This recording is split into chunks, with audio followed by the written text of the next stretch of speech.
வணக்கம். நான் உங்கள் ராமன். யாருடைய தெய்வமின்றி ஒரு நல்லவனால் இங்கு வாழ முடியும். ஆனால் யாருடைய அனுமதியின்றி ஒரு கெட்டவனால் இங்கு வாழவே முடியாது.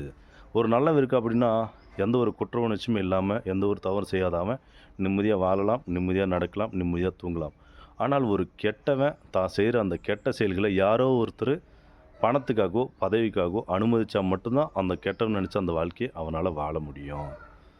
என்னால் அனைத்தையும் அடைய முடியும் என்பதே ஒரு வகையான மூட நம்பிக்கை தானே! ஆனால் அந்த மூட நம்பிக்கை விடாமுயற்சியின் மூலம் முழு நம்பிக்கையாக மாற்ற முடியும். அதாவது ஒருத்தன் சயின்டிஸ்ட் ஆவேன், இல்ல ஒரு விஞ்ஞானி ஆவேன் அப்படின்னு சொல்லும்போது எல்லாருமே கைகொட்டி சிரிப்பாங்க. கைகொட்டி சிரித்தவர்களே, அவன் அடைய நினைக்கும் அந்த லட்சியத்தை தன் விடாமுயற்சியின் மூலம் அடையலாம் என்பதை நீங்கள் மறந்து விடாதீர்கள். நான் திரும்பவும் சொல்றேன். என்னால் அனைத்தையும் அடைய முடியும் என்பது மூட நம்பிக்கைத்தான்.